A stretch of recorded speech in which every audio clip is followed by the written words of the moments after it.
ప్రతి ఒక్కరికి శుభములు తెలియజేసుకుంటున్నానండి. అందరికీ వందనాలు. Praise Lord. ఈ సమయంలో మనము అందరం కలిసి ప్రార్థించుకుందామండి. ఈ యొక్క ఆరాధనను ఆరంభించుకుందాము. ప్రేమ గల మా తండ్రి, నీ యొక్క పరిశుద్ధమైన నామం బట్టి మీకు వందనాలు ప్రభువా. గత వారం నుంచి ఈ రోజు వరకు నీ యొక్క రెక్కల చాటును భద్రపరిచి కాపాడి మమ్మల్ని మీ యొక్క సన్నిధిలోనికి మరి యొక్క దినమును మమ్మల్ని ఆయుష్గా పొడిగించి ఈ రోజును చూడలేని వారు అనేకుల కంటే మన మిక్కిలి శ్రేష్ఠులుగా చేసినందుకు మీకు వందనాలు. ముఖ్యంగా మీరు అనుగ్రహించిన మీ యొక్క గొప్ప రక్షణ బట్టి మీకు స్తుతులు స్తోత్రం చెల్లించుకుంటున్నాను తండ్రి. ఇటువంటి గొప్ప భాగ్యం ఎందరికో లేని మాకు అనుగ్రహించారు, అందును బట్టి మీకు వందనాలు ప్రభువా. పాపంతో శాపంతో మేము పడి ఉన్న ఈ యొక్క లోకంలో పాపపు అగాధంలో పడి ఉన్న మీరు మమ్మల్ని లేవనెత్తినందుకు మీకు వందనాలు. మా కొరకు మీరు మనిషి కుమారునిగా ఈ లోకమునకు వచ్చి ప్రభా మమ్మల్ని వెతికి మమ్మల్ని రక్షించుకున్నందుకు మీకు వేలాది స్తుతులు స్తోత్రం చెల్లించుకుంటున్నాను తండ్రి. మీరు మహాగణుడవు ప్రభా, అద్వితీయ దేవుడివి, పరిశుద్ధుడవు ప్రభా. మిమ్మల్ని ఆరాధించినప్పుడు మేము ఆత్మతో సత్యంతో నా పూర్ణ హృదయంతో పూర్ణ శక్తితో పూర్ణ బలముతో పూర్ణాత్మతో మిమ్మల్ని ఆరాధించినట్లు మాకు ఇస్తున్న ప్రతి ప్రభా సమయమును బట్టి మాకు ఇచ్చిన మనస్సాక్షిని బట్టి మీకు వందనాలు. ఈరోజు ఈ ప్రపంచ యావత్తు మిమ్మల్ని స్తుతించడానికి మిమ్మల్ని గణపరచడానికి ఇక పరిశుద్ధ సమాజ మందిరంలోనికి ప్రభా మేమందరము కలిసి మిమ్మల్ని ఆరాధించడానికి మిమ్మల్ని స్తుతించడానికి పూర్ణ హృదయంతో మిమ్మల్ని స్తుతించడానికి మాకు ఇచ్చిన ఈ యొక్క మంచి మనసును బట్టి మీకు వందనాలు ప్రభా. ఇంకా ఎవరైతే రావాల్సిన వారు ఉన్నారో వారందరినీ త్వరపెట్టి తగిన సమయమునకు క్షేమంగా తీసుకురండి ప్రభా. ఎవరైతే వ్యాధులతో బాధలతో ప్రభా వారి ఇంటి వద్దనే ఉండి లేవలేని స్థితిలో ఉన్నారు ప్రభా, వారిని ప్రభా కనికరించండి, వారికి స్వస్థత అనుగ్రహించండి ప్రభా. మీ నుండి శక్తిని వారికి పంపి వారిని లేవనెత్తి మీ యొక్క శరీరంలో మీ యొక్క రక్తంలో పాలు పంచుకోవడానికి వారికి బలమును అనుగ్రహించండి ప్రభా. ఇంకా ఎవరైతే రక్షణ పొందలేదో వారు త్వరపడి రక్షణ పొందినట్లు సహాయం చేయండి ప్రభా. ఎందుకంటే కాలము బహు కొంచెముగా ఉన్నది ప్రభా, రానై ఉన్నారు ప్రభా. ఈ లోకమునకు మీరు మహారాజుగా ఈ సార్వత్రిక సంఘాన్ని తీసుకొని వెళ్ళడానికి మీరు మరి రెండవ రాకడలో మీరు వస్తున్నారు ప్రభా. కాబట్టి ఇంకా ఎవరైతే రక్షణ పొందలేదు వారు త్వరపడి రక్షణ పొందినట్లు సహాయం చేయండి ప్రభా. ఇంకా ఎవరైతే బాప్తిస్మం తీసుకోలేదు వారు కూడా అగ్నిలోనూ నీటిలోనూ సాక్ష్యం ఇచ్చినట్లు వారు బాప్తిస్మం పొందినట్లు సహాయం చేయండి ప్రభా. త్వరపెట్టండి ప్రభా, వారి హృదయంలో తెరవజేయండి ప్రభా. మీ దాసుడు ఆనంద్ గారిని బట్టి మీకు వందనాలు, ఆయన చేసిన పరిచర్ను బట్టి మీకు వందనాలు ప్రభా. ఛత్తీస్గఢ్, ఒరిస్సా, బీహార్ ప్రాంతాల్లో చేస్తున్న ప్రతి పరిచర్ని జ్ఞాపకం చేసుకుని ప్రభా. మీకు వాక్యము ప్రభా నీరు కట్టి ఫలింపజేయండి ప్రభా. అది నూరంతలుగా అది హృదయంలోనికి చొచ్చి అది ఫలించినట్లు మాకు సహాయం చేయండి ప్రభా. ఇంకా ఎవరైతే రక్షణ పొందలేదు వారు త్వరపడి రక్షణ పొందినట్లు సహాయం చేయండి ప్రభా. అన్యజనుల్లో మీ యొక్క స్వార్థను ప్రకటించమన్నారు ప్రభా. మాకు ముఖ్యమైనది ఏదన్నా ఉందంటే అది మీ యొక్క స్వార్థ ప్రకటించడమే ప్రభా. అందును బట్టి మీకు వందనాలు.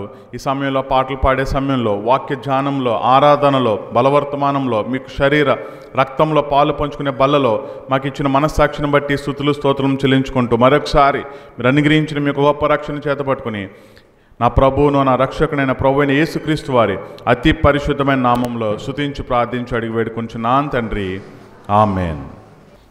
నీ నామమే నాదు గానము, నీ ప్రేమే నా ధ్యానము, పాడెదను నీ నామంబులు, ప్రణుతింతున్ నీ సన్నిధిన్, పాడెదను నీ నామంబును, ప్రణుతింతున్ నీ సన్నిధిన్. నీ నామమే నాదు గానము, నీ ప్రేమే నా ధ్యానము, ప్రేమించి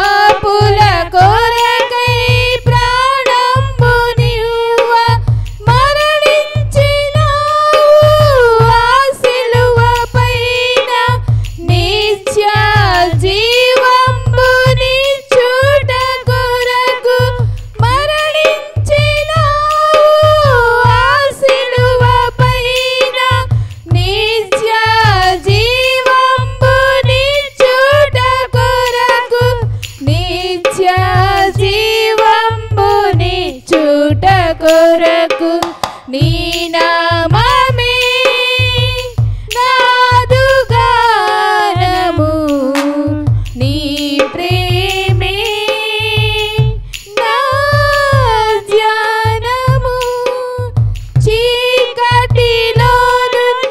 మానవులన్ దివ్యమైన నీ వెలుగుతో చీకటిలోనున్న మానవులన్ దివ్యమైన నీ వెలుగుతో వెలిగించినావు హృదయంబులన్ కనుపరచినావు రక్షణ మార్గం వెలిగించినావు హృదయంబులన్ కనుపరచినావు రక్షణ మార్గం కనుపరచినావు రక్షణ మార్గం నీ నామమే నాదు గానము నీ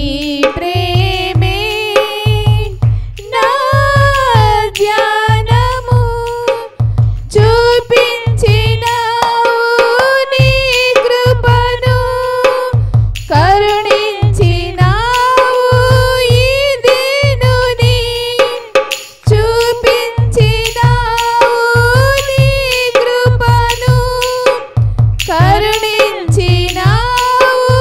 ఈ దీనుని రక్షించినావు నరకంబు నుండి స్తుతించెదను నీ నామమును రక్షించినావు నరకంబు నుండి స్తుతించెదను నీ నామమును స్తుతించెదను నీ నామమును నీ నామమే నాదు గానము నీ ప్రేమే నా ధ్యానము పాడెదను నీ నామమును ప్రణుతింతున్ నీ సన్నిధిన్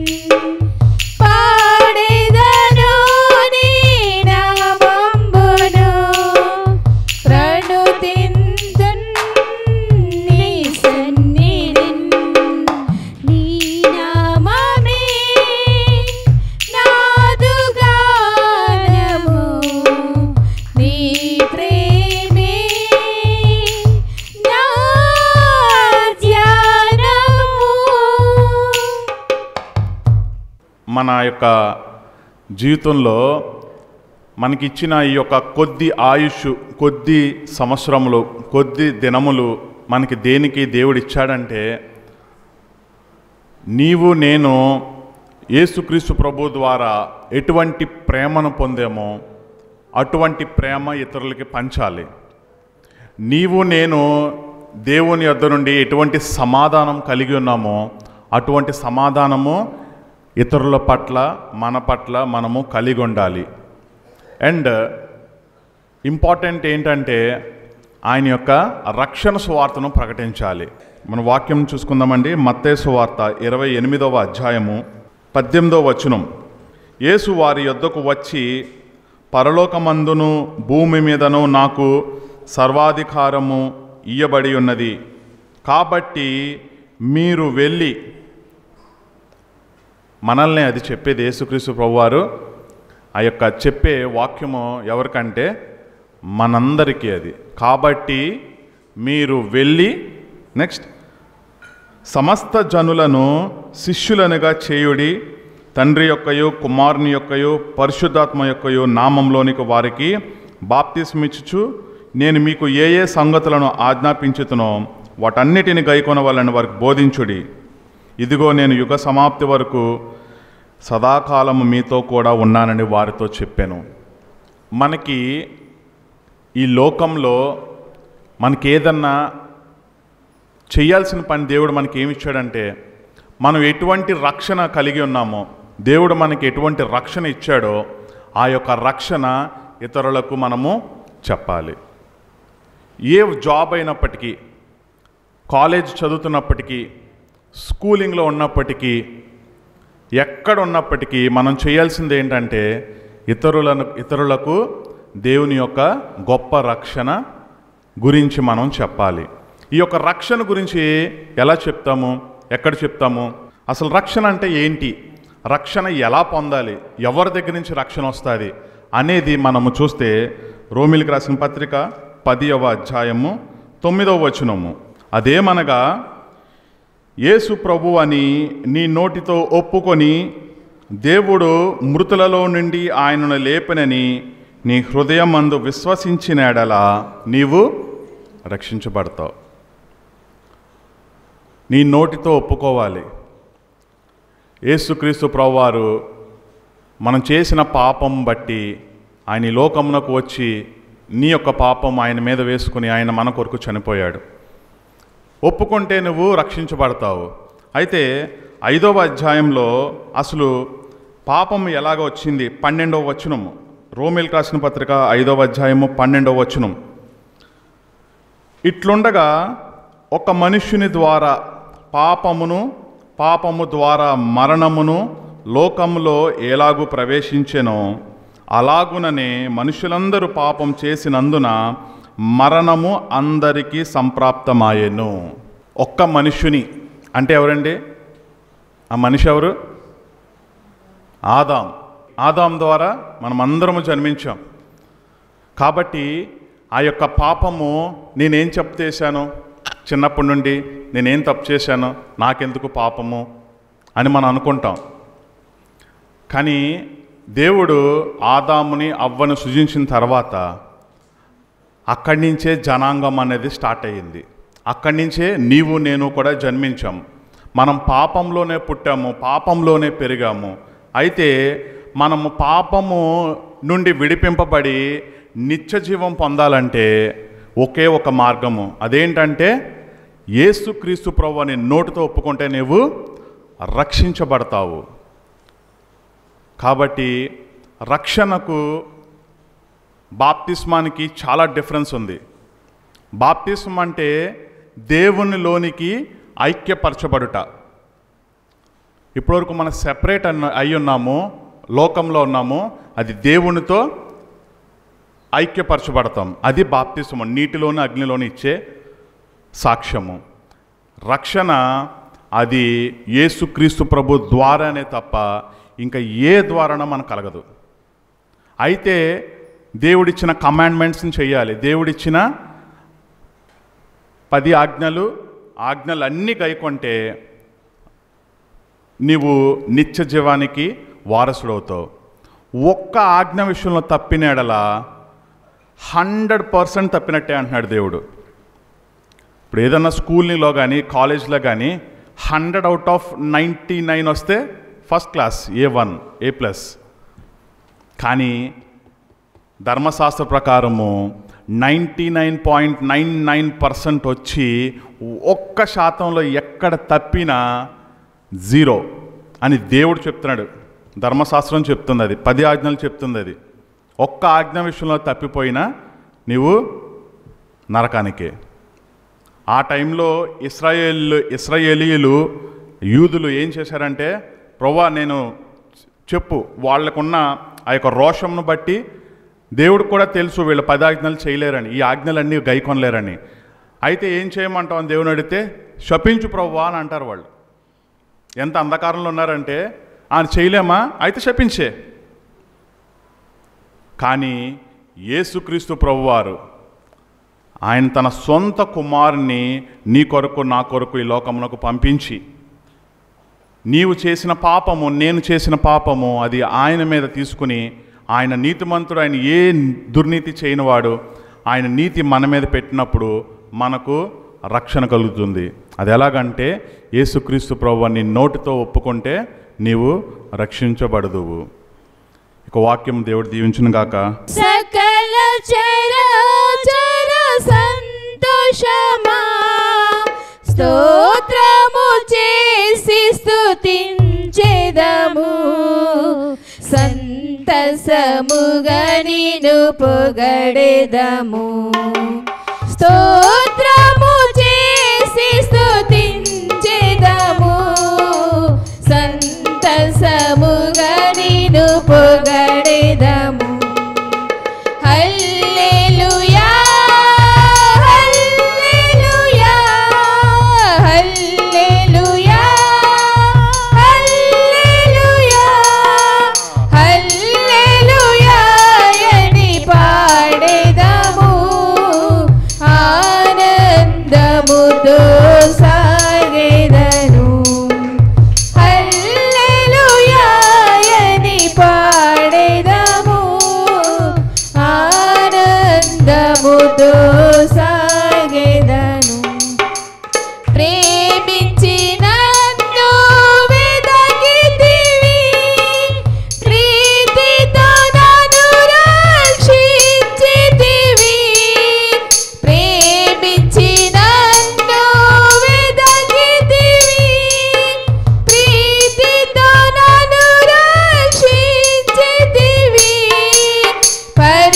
పరిశుద్ధముగా జీవించుటకై పాపిని నన్ను కరుణించితివి పరిశుద్ధముగా జీవించుటకై పాపిని నన్ను కరుణించితివి హల్లెలూయా హల్లెలూయా హల్లెలూయా హల్లెలూయా హల్లెలూయా అని పాడెదము ఆనందముతో సాగెదను హల్లెలూయా అని పాడెదము ఆనందముతో సాగెదను అల్పకాల శ్రమలను భవింప అనుదినము కృపనిచ్చితివి అల్పకాల శ్రమలను భవింప అనుదినము కృపనిచ్చితివి నాదుని అడుగు జాడలలో నడచుటకు నన్ను పిలచితివి నాదుని అడుగు జాడలలో నడచుటకు నన్ను పిలచితివి హల్లెలూయా హల్లెలూయా హల్లెలూయా హల్లెలూయా హల్లెలూయా అని పాడెదము ఆనందముతో సాగెదము హల్లెలూయా అని పాడెదము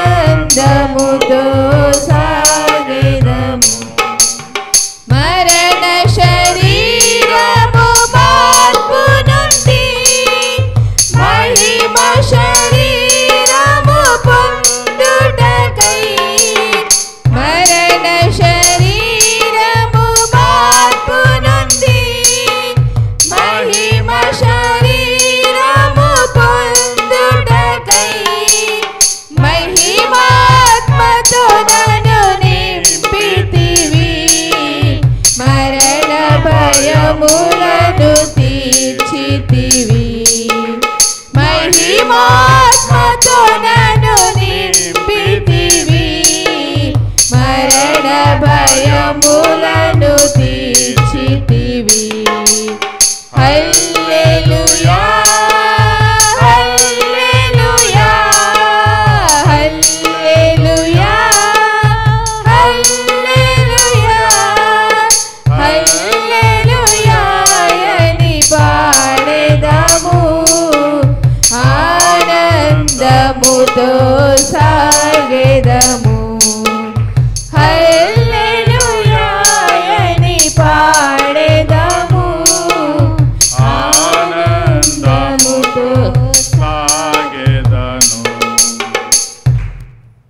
అయితే ఈ సమయంలో మనము మత్తయి సువార్త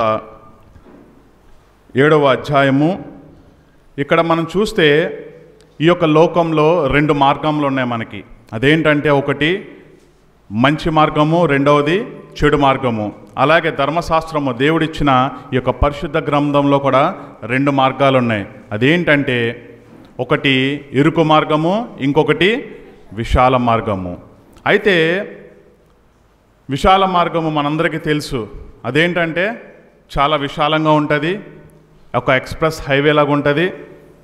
అయితే అది తుదకు నాశనమునకు తీసుకువెళ్ళే మార్గం.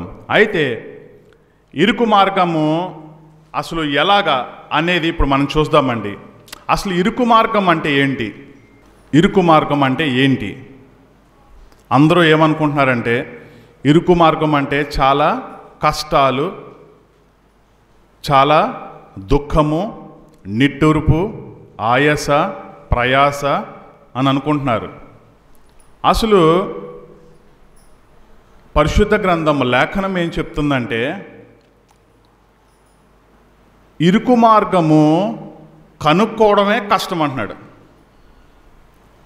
మనమేమనుకుంటున్నాం ఇరుకు మార్గం అంటే ఇరుకుగా ఉంటుంది, చాలా ఇబ్బందులతో, చాలా కష్టాలతో మనం వెళ్తాము, అదే ఇరుకు మార్గము. విశాల మార్గం అంటే ఎలాగో నాశనానికి తీసుకెళ్లే మార్గమే, కానీ ఎంతో విశాలంగా ఉంటుంది అని అనుకుంటున్నాం.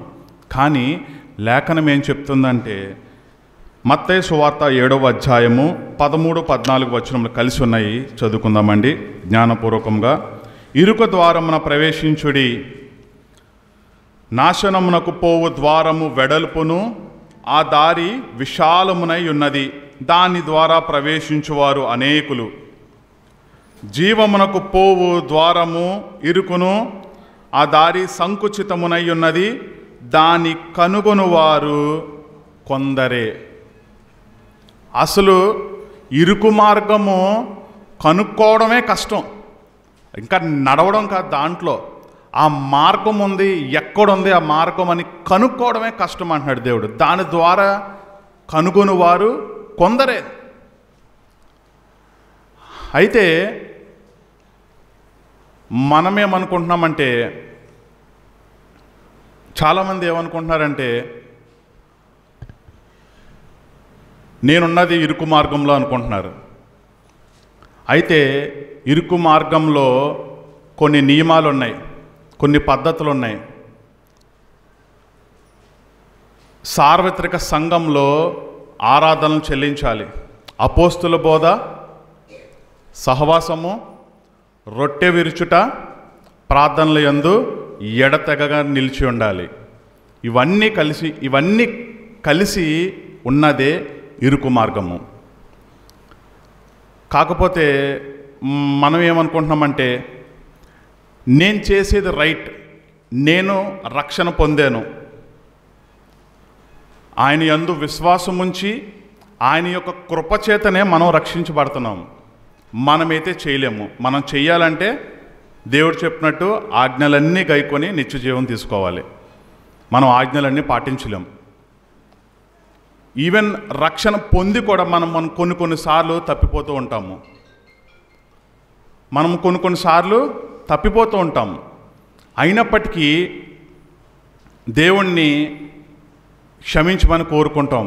అదే ఈ శరీరానికి, ఆయన రక్తానికి సాదృశ్యంగా నిలబడతాం మనం. అసలు బాప్తిసం పొందిన వారు కానీ, రక్షణ పొందిన వారు కానీ ఎందుకు దేవుని యొక్క శరీరం కానీ దేవుని యొక్క రక్తం కానీ ఎందుకు తీసుకోవట్లేదు? నీవు తప్పిపోయి తిరిగి జన్మించావు ఆల్రెడీ. రక్షణ పొంది కూడా, బాప్తిసం పొంది కూడా ఇంకా నీవు తప్పిపోతూ ఉన్నావు, ఇంకా పాపం చేస్తూనే ఉన్నాం. మనకు తెలిసి కూడా పాపం చేస్తున్నాము. పాపం వలన వచ్చు జీతము మరణమైన తెలిసి కూడా మనం పాపం చేస్తున్నాం. కానీ దేవుని యొక్క శరీరము, దేవుని యొక్క రక్తంలోనికి నువ్వు ఎందుకు పాలు పంచుకోవట్లేదు? పాలు పంచుకోకపోతే దేవుడు ఏం చెప్పాడో కూడా మనం ఈరోజు ఒక 2-3 సంగతులు చూద్దాం. యోహాను సువార్త 17వ అధ్యాయము 3వ వచనము. అద్వితీయ సత్యదేవుడవైన నిన్నును నీవు పంపిన యేసుక్రీస్తును ఎరుగుటయే నిత్య జీవము. ఒకే ఒక పాపం ఉందండి. ఆ పాపం చేస్తే అసలు ఇంకా నిత్య జీవం కాదు కదా, రక్షణ కూడా పొందలేరు. అదేదన్నా ఉందంటే మనం అందరం ఏమనుకుంటామంటే ఆ పాపము దొంగతనము, లేకపోతే వ్యభిచారము, నరహత్య, ఏదైతే దేవుడు ఆజ్ఞలు శ్రద్ధనుకుంటారు అది కాదు. దానికన్నా మించింది ఒకే ఒక పాపం అంది. అదేంటంటే యేసుక్రీస్తుని విశ్వసించకపోవడమే ఘోరమైన పాపం. ఆయన కాదంటే నీవు ఇంకా నరకానికే. నేను ఎవరైనా యేసుక్రీస్తుని ఎరగక ఉండుటే అది శాపము, పాపము, నరకము. ఎవరైనా నిత్యజీవం చేరాలంటే అది యేసుక్రీస్తు ద్వారా అని మనకి లేఖనం చెప్తుంది. అద్వితీయ సత్యదేవుడు అయిన నిన్నును, అనగా యేసుక్రీస్తు ప్రభు యొక్క తండ్రి దేవుడు, నీవు పంపిన యేసుక్రీస్తును అనగా ఆయన కుమారుడును ఎరుగుటయే నిత్య జీవము. యోహాన్ సువార్త అదే 6వ అధ్యాయము 53వ వచనం నుంచి మనం చూసుకుందామండి. కావున యేసు ఇట్లా నేను, మీరు మనుష్య కుమారుని శరీరము తిని ఆయన రక్తము త్రాగితేనే కానీ మీరు జీవము గలవారు కారు. లేఖనం ఏం చెప్తుందంటే ఆయన యొక్క శరీరము, ఆయన యొక్క రక్తము త్రాగితేనే కానీ మనలో ఉన్న జీవము లేదు. మనలో ఉన్న జీవము మీరు కాదు అని అంటున్నాడు. 54వ వచనము, నా శరీరము తిని నా రక్తము త్రాగువాడే నిత్య జీవము గలవాడు. ఆయన యొక్క శరీరము, ఆయన యొక్క రక్తము మనం ఎందుకు తీసుకోవట్లేదు? ఆయన యొక్క శరీరము ఆయన నలగగొట్టబడిన యొక్క శరీరానికి పాత్ర. అదేం సూచిస్తుందంటే నేను కూడా అదే త్రోవ గుండా వెళ్తాము. నాకే ఎందుకు వచ్చినాయి శ్రమలు, నాకే ఎందుకు వచ్చింది ఇంత ఇబ్బంది, యేసుక్రీస్తు ప్రభువుని నమ్మితే నాకు వచ్చింది ఇబ్బంది అని చెప్తున్నారు చాలామంది. యేసుక్రీస్తు ప్రభు వారిని దేవునిలోనికి నడిపించినప్పుడే నేను ఇంకా నష్టపోతూ వచ్చానండి అంటున్నారు.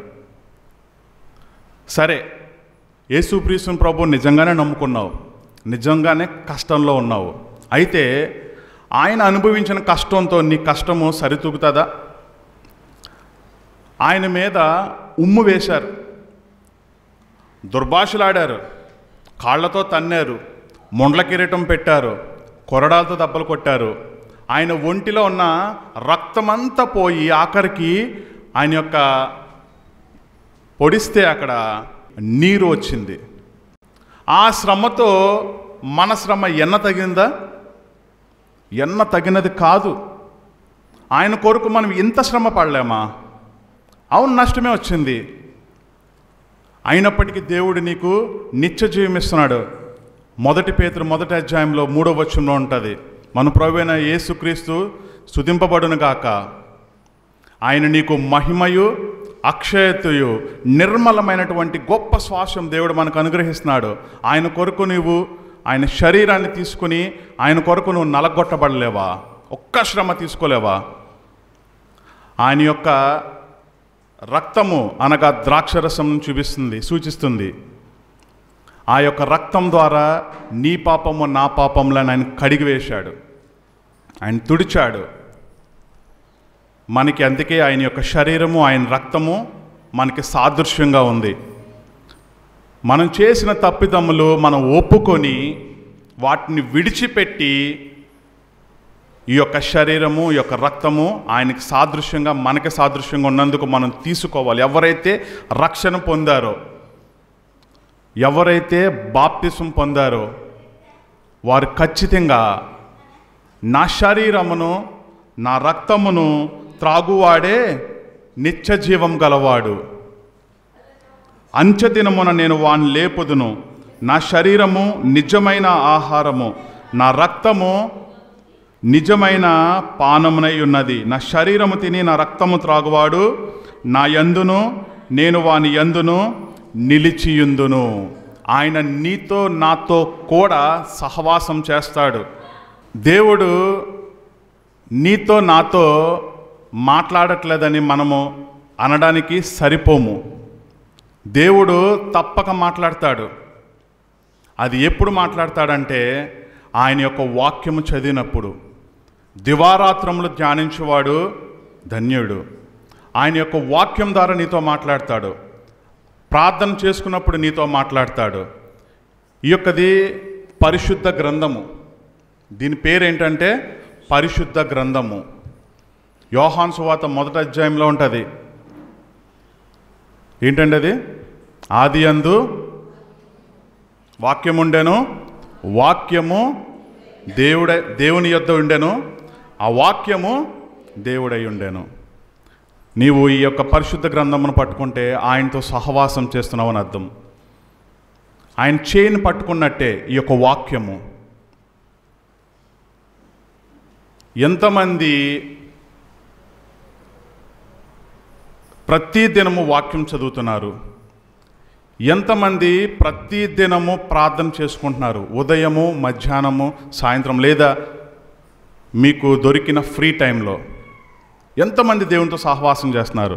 దేవుడు నాకు సమాధానం రావట్లేదు, దేవుని నేను ఎన్నో అడుగుతున్నాను కానీ నాకు సమాధానం పొందుకోవట్లేదంటే నీవు బైబిల్ చదవట్లేదని అర్థం. దేవా నాతో మాట్లాడంటే మాట్లాడ్డాయన. ఆయన వాక్యంలో కనిపిస్తాడు నీకు. ప్రార్థన సహవాసము, అపోస్తుల బోధ, సహవాసము, రొట్టె విరుచుట, ప్రార్థనల యందు ఎడతెగక నిలిస్తే దేవుడు నీకు ఖచ్చితంగా నీతో మాట్లాడతాడు. నీ యొక్క దుఃఖము తెలుసు, నీ యొక్క ప్రయాస తెలుసు, నీ యొక్క నిట్టూర్పు తెలుసు, నీ యొక్క బాధ తెలుసు దేవునికి. అయినను నీవు దేవుని మీద ఆధారపడుతున్నావా లేదా అదే చూస్తాడు దేవుడు. నీవు ఆయన మీద ఆధారపడితే ఆయన తప్పకుండా విడిపిస్తాడు. నిన్నెప్పుడు ఒక ఫస్ట్ ప్లేస్లో ఉంచాలనుకుంటున్నాడు. అరే మనకిచ్చిందే నిత్య జీవం కదా. దేవుడు మనకిచ్చిందే నిత్య జీవము, పరలోక రాజ్యము. అలాంటిది ఈ భూలోకంలో నీకు తలాంతులు ఎన్నో ఇచ్చాడు దేవుడు. ఆ తలాంతులను బట్టి దేవుని స్తుతించాలి. రాజులను నమ్ముకునేట కంటే, మనుషులను ఆశ్రయించుట కంటే యెహోవాను ఆశ్రయించుట మేలు. దేవుని మీద మనము ఆధారపడాలి. దేవుని యొక్క శరీరము, దేవుని యొక్క రక్తము మనకు సాదృశ్యంగా నిలబడుతుంది. ఆయన యొక్క శరీరంలో, ఆయన యొక్క రక్తంలో మనం ఖచ్చితంగా పాలు పొందాలి. మనం రక్షణ, ఇంకా ఎవరైతే రక్షణ పొందలేదో వారు త్వరపడి యేసుక్రీస్తు ప్రభువును ఒప్పుకొని రక్షించబడతావు. అన్యజనులకైతే అలా కాదు. ప్లేసెస్ ఉంటాయి, పలానా టైమింగ్ ఉంటుంది. 9 to 10, ఆఫ్టర్నూన్ 1 to 2, 3 to 4. ఆ టైమింగ్లో డోర్ ఓపెన్ అవుతుంది, దూరం నుంచి చూస్తారు, మళ్ళీ క్లోజ్ అయిపోద్ది. ముగ్గులేస్తారు, మళ్ళీ వాటిని తుడుస్తారు. మన యొక్క వాక్యములు ఎప్పటికీ తొడవబడే వాక్యములు కాదు, సజీవమైన వాక్యం అది. దేవుడు నీకు నాకు, దేవుడు ఎంత పరిశుద్ధత కలిగిన వాడో నీవు నేను కూడా అంతే పరిశుద్ధత కలిగి ఉండాలని ఆయన. కాబట్టి అందరము కలిసి ఒకసారి వాక్యం చదువుకుందామండి. చదువుకొని మనము ఆరాధనలోనికి ఏకీపిద్దాము. యోహాను సువార్త 6వ అధ్యాయము 54వ వచనము 56వ వచనం 2 చదువుకుందామండి. నా శరీరము తిని నా రక్తము త్రాగువాడే నిత్య జీవం గలవాడు, అంచెదినమున నేను వాని లేపుదును. నా శరీరం తిని నా రక్తం త్రాగువాడు నా యందును, నేను వాని యందును నిలిచియుందును. జీవం గల తండ్రి నన్ను పంపెను గనుక నేను తండ్రి మూలముగా జీవించినట్టే నన్ను తినువాడు నా మూలముగా జీవించును. దేవుడి యొక్క వాక్య భాగం దీవించును గాక. నేనానందింతును